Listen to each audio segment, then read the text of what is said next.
Love Your Child. Satu program yang mengajak untuk mendidik dan mengasihi anak kita menjadi generasi yang lebih baik. Pada episode kali ini kita akan membahas tentang seri masalah remaja.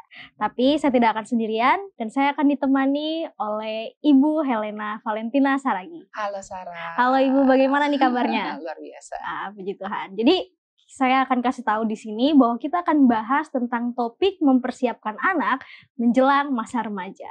Jadi masa akil balik ya. Iya, masa betul pubertas, sekali. Waduh, di masa yang biasanya paling paling ditunggu-tunggu dan juga paling ditakuti oleh para orang tua. Tentu Ibu pernah merasakan masa remaja kan? Oh saya. Kalau maksud saya punya anak remaja yang masih dalam proses. Iya, saya juga pernah merasakan menjadi remaja. Ya. Jadi udah ini nggak? Udah pernah punya pengalaman bentrok sama orang tua nggak? Aduh, kayaknya sering deh. Sering ya dulu ya. Iya, jadi aku mau tanya-tanya nih Bu tentang masalah remaja nih ya. Dengan senang Kan hati. bagaimana menjelang ya atau mempersiapkan. Memangnya orang tua itu harus memberikan persiapan atau gimana? Kayaknya orang tua saya biasa-biasa aja gitu. Iya, kalau biasa-biasa aja sih bisa juga ya. Iya. Artinya kan setiap orang tua tuh pasti punya pengalaman juga dengan orang tuanya atau nenek kita ya kan. Kalau nenek kita mungkin bisa memberikan satu contoh yang baik atau mungkin bisa membuat pengalaman yang indah pada orang tua kita, mungkin orang tua kita juga akan melakukan hal yang sama dengan kita. Tapi kalau mungkin dulu dia punya pengalaman yang kurang pas gitu,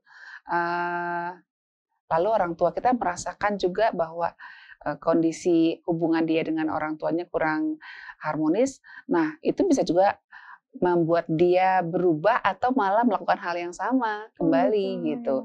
Jadi memang sih kalau menurut saya alangkah baiknya kalau segala sesuatunya dipersiapkan. Sehingga kalau kita misalnya mau mengadakan pertemuan dengan orang yang datang dari jauh, kalau kita nggak kenal sama sekali dia kan, kita sebaiknya perlu tahu dulu kan, orang itu dari mana, budayanya apa, sukanya makan apa, sehingga nanti pas ketemu nggak bentrok, ya nggak sih? Kalau kita mungkin dari sini orang timur, biasanya kalau bicara dengan orang tuh harusnya seperti ini dan makannya seperti ini. Nggak tahu datang dari orang Afrika, lalu gaya budaya beda banget. Akhirnya kan kita jadi merasa ya ada yang nggak pas lah gitu. Tapi kalau dipersiapkan, oh saya kenal orang Afrika tuh kayak gini-gini. Kita baca literatur, kita tanya orang yang sudah berpengalaman, kita tanya ahli-ahlinya. Nah, itu akan memudahkan pada saat ketemu kan. Oh, saya tahu nih orang Afrika sangat suka kalau ngobrolnya itu disertai dengan apa gitu. Dia senang kalau ditawarin makanannya apa. Mungkin gaya tidurnya juga jam berapa. Jadi kita bisa ngerti. Nah, kan lebih mudah kan.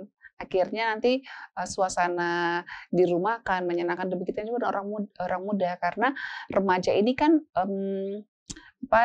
nggak lagi sama dengan ketika dia masih kecil ya. Kalau masih kecil kan Sarah suka minta ikut mama kan, ma ikut dong ma ke pesta, ikut ma, mamanya malah pusing, aduh kamu di rumah aja deh, kemana-mana pengennya ikut gitu. Kan sekarang coba ketika udah remaja ya kan, mamanya ajak ke pesta, aduh mama bisa nggak sendiri aja gitu kan. Kamu teman mama dong ke pasar, aduh pasar lagi, ke rumah teman mama yuk, aduh ke rumah teman mama. Coba waktu kecil, wah udah kayak ini deh, udah kayak perahu tuh gampang banget dibawa kemana-mana. Setelah remaja udah jadi perahu motor yang ada nakodanya. Jadi susah untuk dibawa-bawa sesuka hati orang tuanya. Nah berarti kan sudah menjadi sosok yang punya kecenderungan berbeda kan. Nah itu perlu disikapi dengan baik kalau mau punya hubungan yang harmonis dengan anaknya dan anaknya akan betah di rumah. Ya kalau nggak betah loh, banyak kos, ya kan? Lalu gimana nih menurut Ibu ya? Karena banyak banget kan anak remaja saat ini yang suka pikir, aduh aku kena mental nih kalau mamahku tiba-tiba marah-marah kayak gitu. Itu gimana kira-kira? Iya, kena mental tuh sekarang istilahnya maksudnya terganggu kali jiwanya gitu maksudnya ya.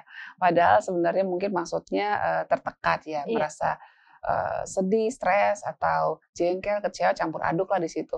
Frustasi karena udah dijelasin tapi mamanya nggak ngerti-ngerti gitu. Nah itu dia, karena kan memang kan generasinya berbeda. Si mama tuh mungkin dari generasi X barangkali, sementara kita dari generasi Z. tuh X, Y, Z udah jauh kan.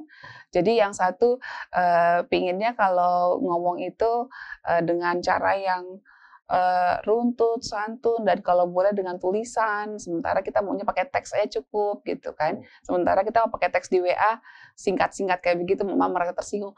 Nah, itu kalau mamanya tahu bahwa memang anak sekarang, anak dari generasi Z dan Alpha ini memang terbiasa dengan komunikasi seperti itu, mesti nggak akan tersinggung lagi. Tapi kalau dia pikir bahwa ini adalah cara kurang ajar ya dari anak saya, nah dia akhirnya jadi ngerasa bahwa anak remajanya ini perlu dimarahin gitu. Ada anaknya juga bingung kenapa dimarahin ya, kan aku udah ngomong yang benar gitu. Aku udah ngomong apa adanya loh ini. Nah jadi itu sebabnya perlu pengenalan tentang remaja dan bagaimana mempersiapkan anak kita yang mau menjelang remaja atau ya sudah masuk usia remaja tapi kita mungkin perlu lebih banyak mendapatkan informasi. Oke. Nah, tadi kan Ibu bilang nih tentang pengenalan, ya kan? Pengenalan masa remaja. Kira-kira pengenalan yang seperti apa supaya mungkin orang tua di rumah juga bisa tahu ya, pengenalan yang seperti apa nih yang bisa membantu anak-anaknya di rumah, ya khususnya yang lagi di fase masa remaja itu supaya mereka nggak keluar jalur juga. Benar ya. Jadi kalau ibaratnya, saya ibaratkan aja ya, kalau masa anak-anak itu mungkin tuh kita sedang membawa kehidupan keluarga bersama anak-anak itu di dalam kolam yang tenang gitu, ya kan. Tapi kalau masuk ke masa remaja, ini airnya beda nih, air yang berombak-ombak, mungkin di selat yang lagi cuacanya wah penuh dengan angin, topan dan sebagainya gitu. Jadi wah kita kadang-kadang nggak bisa tebak nih anak nih maunya apa gitu. Sehingga memang anak-anak ini juga sedang mengalami satu masa penyeberangan dari masa anak-anak ke masa dewasa. Ini lautnya nih kenceng nih gitu, penuh dengan penuh dengan pergumulan gitu. Jadi mama juga perlu mengetahui, papa juga perlu mengetahui bahwa anak remajanya ini sedang melalui perubahan, pergumulan, dan hal-hal yang dia sendiri juga nggak tahu kenapa gitu. Jadi mudah-mudahan ntar di segmen berikutnya kita akan bahas ya, apa saja sih perubahan yang terjadi pada remaja dan bagaimana sebaiknya kita sebagai orang tua menyikapinya. Oke, aduh aku juga makin penasaran nih Tante tentang mengatasi masalah remaja ini ya. Jadi jangan kemana-mana, tetap di Love Your Child.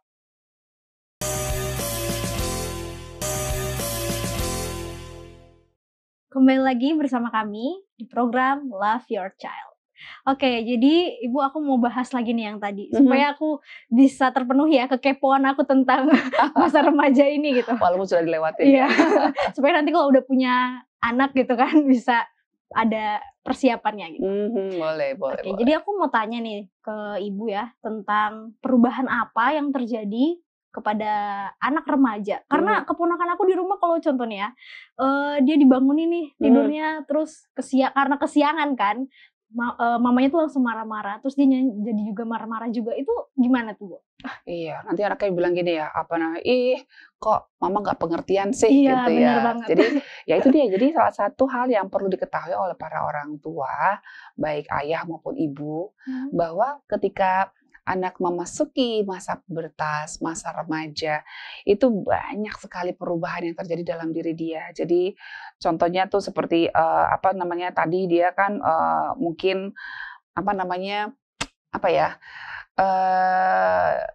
badannya tadinya kecil, loh kok sekarang jadi bongsor gitu ya. Biasanya anak perempuan duluan sih yang lebih cepat besar gitu. Dan yang paling utama sebenarnya adalah perkembangan otak remaja. Itu sedang berkembang juga. Sebenarnya 95% otak manusia sudah selesai di usia 6 tahun. Tapi di masa remaja itu masih terus berkembang. Jadi ada kabel-kabel yang belum nyambung semua nih dengan baik sambungannya. Kabel-kabel syaraf di otak kita ini belum tersambung dengan sempurna sehingga yang terjadi adalah anak ini memang membutuhkan banyak pengertian dari kita untuk proses pemenuhan itu. Kan biasanya perkembangan otak itu sangat membutuhkan waktu istirahat, ya kan. Dan yang kedua juga biasanya anak-anak ini karena remaja itu kan kegiatan semakin aktif ya. Jadi pada saat mereka berinteraksi dengan teman-temannya dan juga belajar barangkali, mungkin udah mulai SMP, SMA di mana tugas belajarnya makin banyak dan mereka mungkin harus komunikasi dengan teman-temannya, tidurnya juga makin malam, ya kan? Dia juga ikuti bagaimana perkembangan dunia olahraga barangkali yang dia harus ikuti juga malam-malam, sehingga tidurnya mungkin makin malam sehingga ya mau nggak mau bangunnya kesiangan gitu. Dan sebenarnya bukan hanya karena bangun kesiangan, tapi memang karena kurang durasi tidur, kebutuhan tidurnya lebih tinggi dibandingkan anak-anak yang mungkin sebelum masa remaja. Ya kan, anak-anak usia SD itu tidur sih tidur, tapi mereka lebih banyak mainnya. Tapi kalau anak remaja memang mungkin sedang bertumbuh badannya, tulang-tulangnya juga sedang bertumbuh. Nah, itu mereka butuh waktu tidur yang lebih banyak. Jadi orang tua mungkin bisa dimengerti kalau mereka mungkin tidur lebih dari 8 jam. Lebih dari 8 jam seperti kebanyakan yang dibutuhkan oleh orang dewasa ya, seperti itu ya. Dan kemudian juga ya, yang perlu diketahui biasanya orang-orang muda ini karena anak remaja ini karena mereka bangunnya kesiangan, otomatis kamarnya pagi-pagi belum seperti yang diharapkan orang tua nih, udah bersih, masih berantakan gitu kan. Wah, itu orang tua akan ribut banget ya, marah gitu. Padahal sebenarnya kan orang tua bisa bilang bahwa, "Mama tahu kamu tadi malam belajar kemalaman, oke, tapi tolong nanti bisa dirapikan ya. Ingat siapa yang tidur, dia yang merapikan tempat tidur." Nah, seperti aja cukup. Tidak usah harus kita strict, "Oh, bangun jam sekian, lalu kamu harus bangun jam sekian." Padahal dia memang sedang butuh tidur lebih banyak, seperti itu. Mungkin sih doa bersama pagi-pagi, nggak apa-apa gitu. Tapi bahwasannya dia butuh tidur lagi, kenapa tidak kalau memang itu dibutuhkan oleh tubuh dia gitu kan, untuk perkembangan tubuhnya juga gitu ya kan.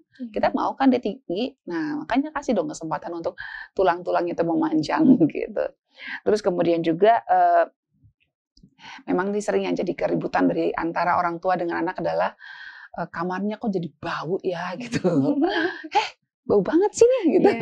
Karena memang kalau masa remaja tuh sudah ada hormon-hormon yang sedang ini ya, sedang meningkat pesat perkembangannya, dan juga kelenjar-kelenjar yang sedang ya aktif di mana-mana, khususnya kelenjar keringat. Sehingga mungkin ada sedikit aroma yang kurang enak ketika dia pulang dari mana, aduh kok bau banget gitu.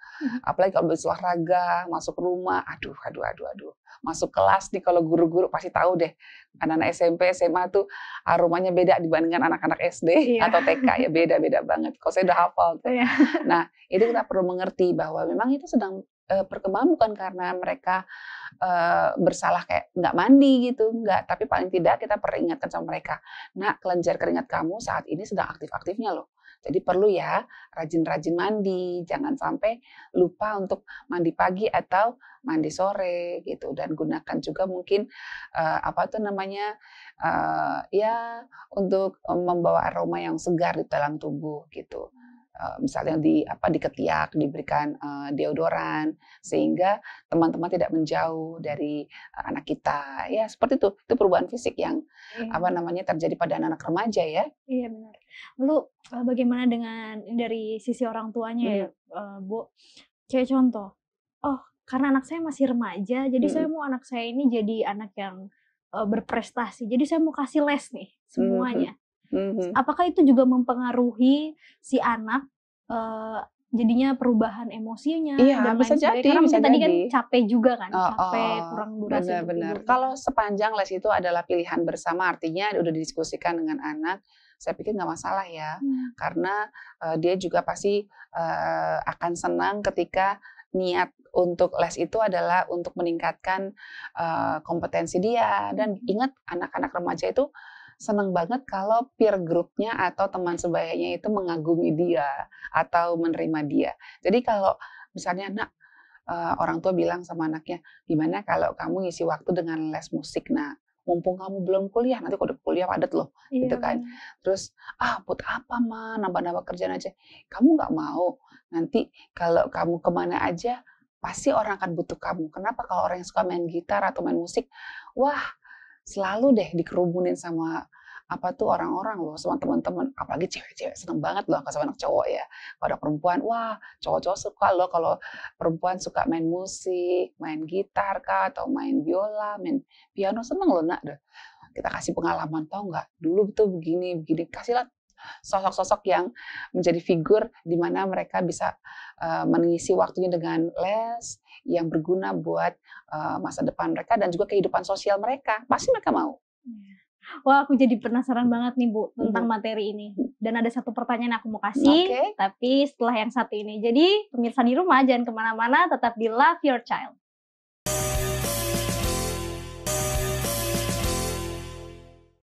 Kembali lagi bersama kami di program Love Your Child. Jadi aku mau tanya yang tadi aku bilang nih Bu. Apa tuh? Jadi kan ada perubahan emosi juga. Yes. Dan ya saya juga pernah mengalami, khususnya perempuan, ada perubahan organ seksual. Contohnya perempuan kan menstruasi. Oh iya. Itu gimana tuh menyikapinya Bu? Nah itu dia. Jadi banyak kan anak-anak remaja putri yang tiba-tiba kaget, hah kenapa nih kok ada merah-merah? Lalu dia akhirnya ketakutan, jangan-jangan saya sudah mengalami tanda-tanda kematian gitu. Ada yang seperti itu. Ada juga yang mungkin dia pernah dengar-dengar juga sih tentang mens, terus langsung minder, malu dan sebagainya. Dia nggak tahu harus bagaimana. Aduh, kok bocor nih? Waduh, rok saya juga merah. Aduh, gimana nih? Nah, itu seringkali terjadi sama anak-anak yang belum pernah mendapatkan bekal dari orang tuanya, ya. Gitu. Dan juga mungkin di sekolahnya mungkin belum sempat memberikan sex education seperti itu ya. Nah, jadi orang tua memang kalau anak usia udah 7, 8 itu sebaiknya sudah mulai dikasih bekal tentang hal ini. Karena biasanya saat ini ya angka usia untuk anak-anak masuk ke jenjang remaja artinya sudah mulai pubertas tuh sudah mulai turun sampai ke angka 9. Artinya usia 9 tahun sudah mulai remaja, sudah mulai masuk masa pubertas. Nah, jadi anak-anak 7, 8 mereka sudah mulai bisa diberitahu bahwa nak, nanti mungkin umur 9 atau 10 kamu akan mengalami menstruasi. Nah, ini mungkin ibu dengan anak perempuannya. Nah, jadi kalau kamu menstruasi itu adalah tanda bahwa kamu sedang menjelang masa dewasa.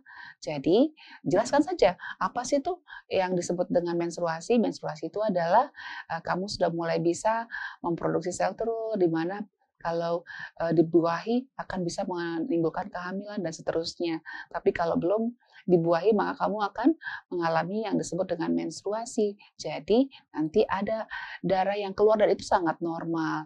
Nah, kamu bisa menampung itu dengan menggunakan pembalut. Jelaskan bila perlu diberikan kayak semacam dompetnya yang isinya adalah pembalut seperti itu kan, dan ini mungkin tisu basahnya untuk membersihkan. Jadi satu saat tiba-tiba kamu mungkin mengalami menstruasi, nah kamu bisa gunakan ini ya nak, kamu bisa bersihkan, nah, diajarkan gitu. Kita harus jaga higienis kita supaya kamu tetap bersih gitu, karena itu berbahaya kalau kamu diamkan. Nah, ayah bisa ngomong sama anak laki-lakinya tentang mimpi basah. Papa juga dulu ngalami. Nah, seperti itu kan, kamu nggak usah takut. Nah, kalau mungkin kamu mimpi basah lalu di atas kasur spray kamu ada sejumlah sperma, kamu bersihkan saja. Ya, kamu bersihkan saja. Itu bukan dosa. Itu adalah bagian dari proses perkembangan kamu sedang menuju. Jadi kamu harus lewati ini masa remaja menuju dewasa, arti kamu sudah mulai masuk masa remaja gitu. Nah, anak-anak jadinya nggak takut kan ketika di akhirnya ngalamin, ih kenapa nih, loh kok aku ngompol, ya kan? Jadi dia udah ingat sama yang pernah diajarkan oleh papanya. Jadi umur 7, 8 itu sangat penting ayah dan ibu mempersiapkan anak-anaknya sehingga dia lebih pede lah menghadapi perubahan-perubahan dalam diri dia.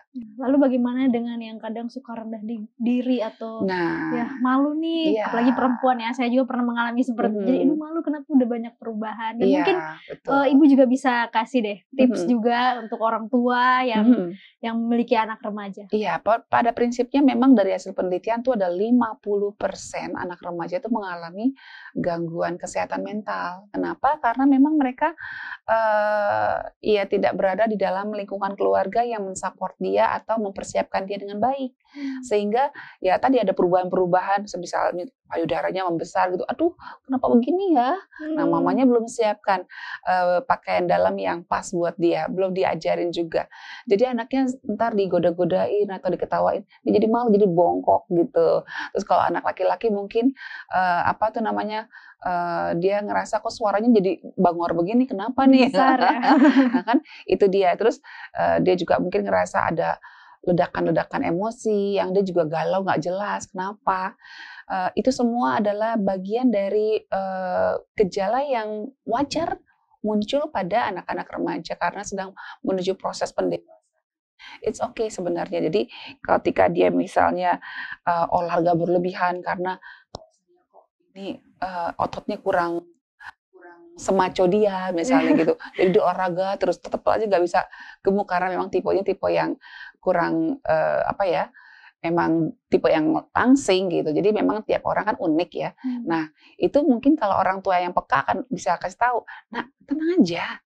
Itu semua proses dan nggak semua harus seperti tokoh ini kok binaraga, nggak harus, dan nggak semua cewek juga suka sama yang tipe binaraga. Mama nggak suka tuh misalnya, mama suka yang kayak papa nih langsing kayak gitu kan. Jadi anak itu lebih pede dan tidak menghakimi dirinya sendiri gitu. Dan yang paling utama sebenarnya sih dalam mempersiapkan anak untuk menuju dewasa di masa remaja ini, kita perlu pikirkan apakah kita sudah mengajarkan mereka untuk siap menyongsong masa dewasa, yaitu melatih mereka untuk punya hubungan yang dekat dengan Tuhan, dengan melakukan rutinitas ibadah yang teratur. Nah, itu sebenarnya. Jadi pada saat remaja ini, sebenarnya kalau boleh saya bilang itu, saya setuju dengan ada satu ungkapan yang mengatakan bahwa masa remaja ini adalah masa berpamitan yang panjang pada orang tua. Karena masa remaja inilah masa terakhir mereka bersama papa mamanya. Setelah masa dewasa mereka akan pergi bersama suaminya, bersama istrinya. Jadi nikmatilah. Jadi kalau anak mungkin seperti keras kepala atau apa, itu bagian dari perkembangan mereka. Coba pikirkan, fokus aja dengan apa saja yang perlu dibekali pada anak-anak dalam hal rohani, kemampuan mereka untuk bisa memilih, membuat keputusan yang benar, apakah sesuai dengan kehendak Tuhan gitu kan. Kalau dia sedang keadaan bingung gitu kan, Sarah suka bingung nggak kalau ada masalah? Iya kan? Tapi kalau mama suka mengatakan, coba tanya sama Tuhan, ayo kita berdua bersama, mari kita buka Alkitab. Itu akan lebih membuat dia lebih punya keberdayaan ketika menghadapi persimpangan jalan. Kemudian udah kita latih belum anak untuk berkomunikasi dengan efektif, latih untuk menjaga kesehatan pribadi, latih mengatur keuangan, membersihkan diri dan juga kebersihan di rumah, dan latihan memotivasi diri sendiri. Saya rasa itu yang perlu dipikirkan dan dilatih pada anak-anak di masa remaja ini. Jangan pikirkan tentang perilaku yang kurang enaknya aja, fokus aja tentang bekal ini. Seperti itu. Wah, terima kasih banyak Ibu Helena yang sudah memberikan informasi khususnya untuk orang tua dan juga sangat bermanfaat untuk anak-anak remaja untuk menjadikan generasi yang lebih baik. Amin. Baik pemirsa yang ada di rumah, jangan lupa terus saksikan Love Your Child yang dimana episode selanjutnya kita akan membahas tentang seri masalah remaja. Terus ikuti Love Your Child di Hope Channel Indonesia, televisi yang mengubah hidup Anda. Terima kasih, Tuhan Yesus memberkati.